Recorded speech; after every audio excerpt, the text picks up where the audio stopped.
The United States will hold new military drills in Trinidad and Tobago for 5 days, the Caribbean nation says. The announcement followed a move by the U.S. last month to send a guided missile destroyer to the country for training exercises, a step that nearby Venezuela denounced as a military provocation. Follow this channel, Channel TV, for more updates on international news. The United States will hold new military drills in Trinidad and Tobago for 5 days starting Sunday, the Caribbean nation says.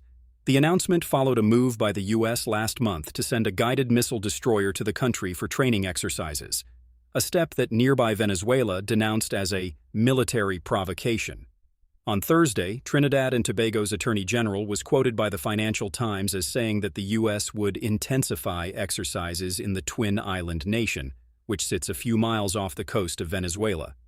Trinidad and Tobago's Foreign Minister Sean Sobers on Friday denied that next week's exercises would be a precursor to any potential U.S. military action near the country, particularly in Venezuela.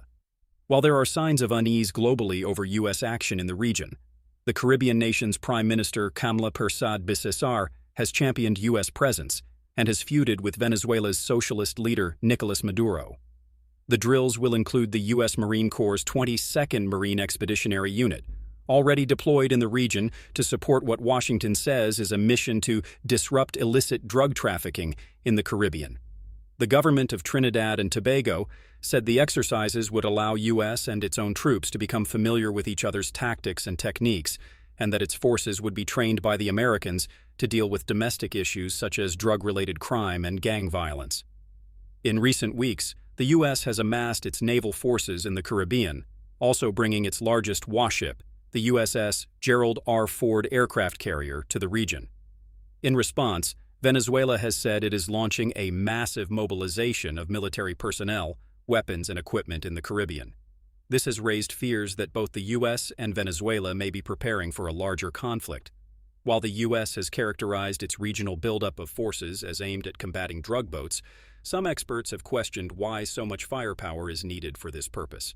They have noted that USS Gerald R. Ford represents America's largest military presence in the region since its invasion of Panama in 1989.